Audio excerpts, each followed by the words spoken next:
Hey y'all, this is your tutorial video for your E-flat major scale in 2 octaves. Okay, so first let's talk about the key of E-flat major. So locate your key signature, which is on the far left-hand side of your scale sheet. The key signature is going to be next to the clef sign, the treble clef, and the time signature. Okay, and we see that the E-flat major scale starts and ends on E-flat and has 3 flats in the key signature.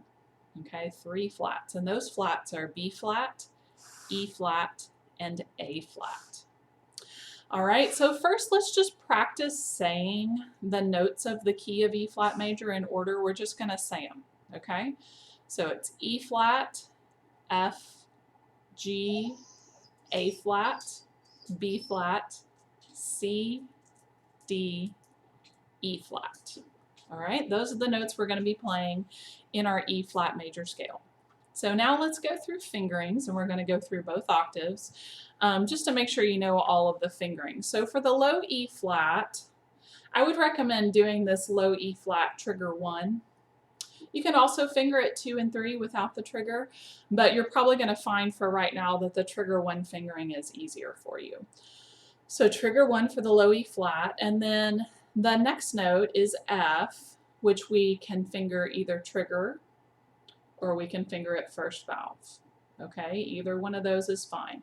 I'm going to do the low E-flat trigger 1, and then I'm going to go to trigger for the F, and then I'm going to switch back to the F side of the horn. So after F, the next note is G, which is open. And then A flat, which is 2 and 3 with no trigger because we're in the lower register, so no trigger there. A flat, then B flat, C, D, and E flat. So the E flat at the bottom of the treble clef staff is second valve. Then we keep going, F, G, A flat. This is where we're going to start using the trigger again. So trigger 2, 3 for that A flat, B flat, C, D, trigger 1 and 2, and then the high E flat is trigger 1, just like the low E flat. Okay, so same fingering for those 2 notes. So we're going to practice saying and fingering this scale. Let's start by doing tetrachords. Okay, so a tetrachord is a 4-note scale. So this can be a really good way to practice some of the scales that might be a little bit harder for you. And so we're going to do just 4 notes at a time. So the first note, the low E flat, sounds like this.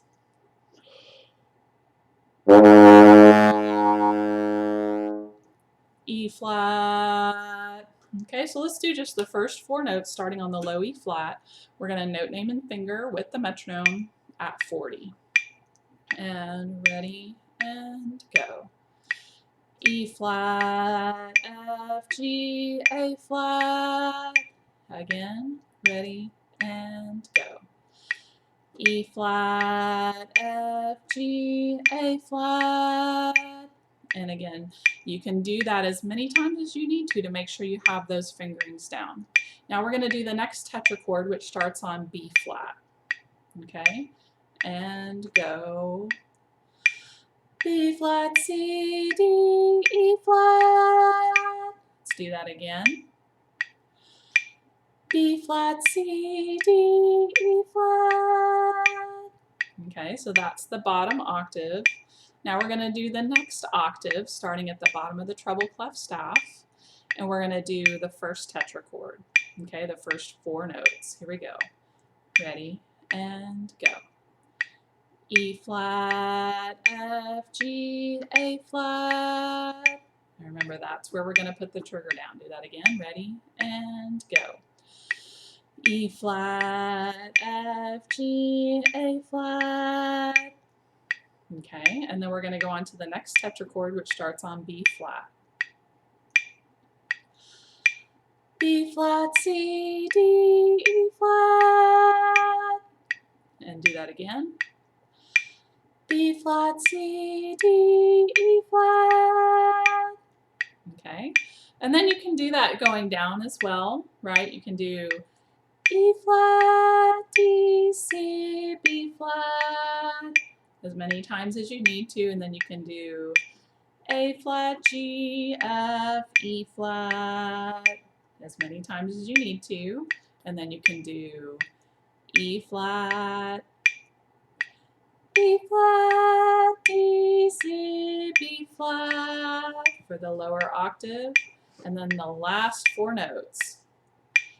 A flat, G, F, E flat. Okay, so you can practice your tetrachords as much as you need to make sure you know the fingerings.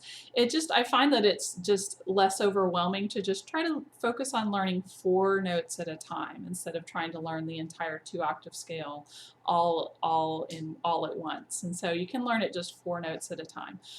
So now we're going to put that together. We're going to note, name, and finger the whole scale going up and down. Okay, here we go. Ready? And go.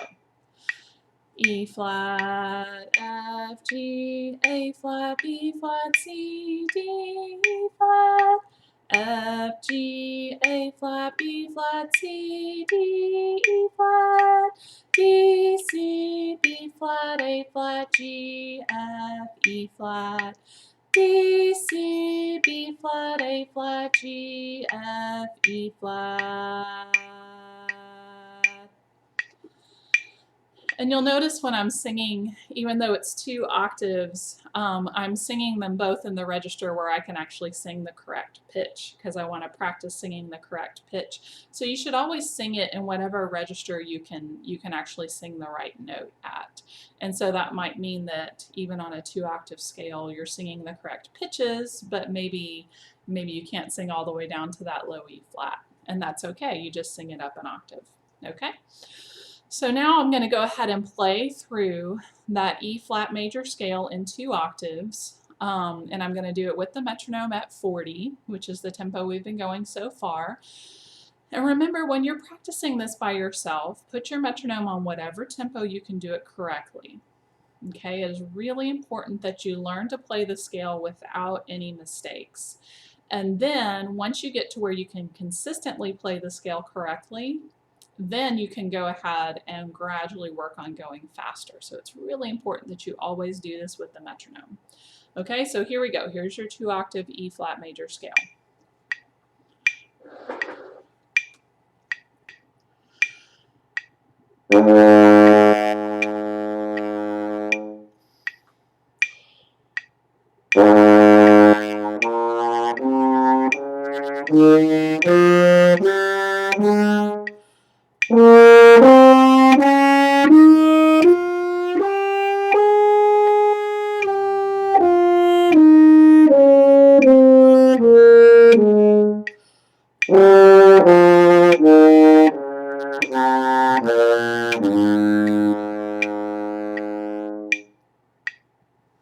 All right, so there's your 2-octave E flat major scale. Happy practicing.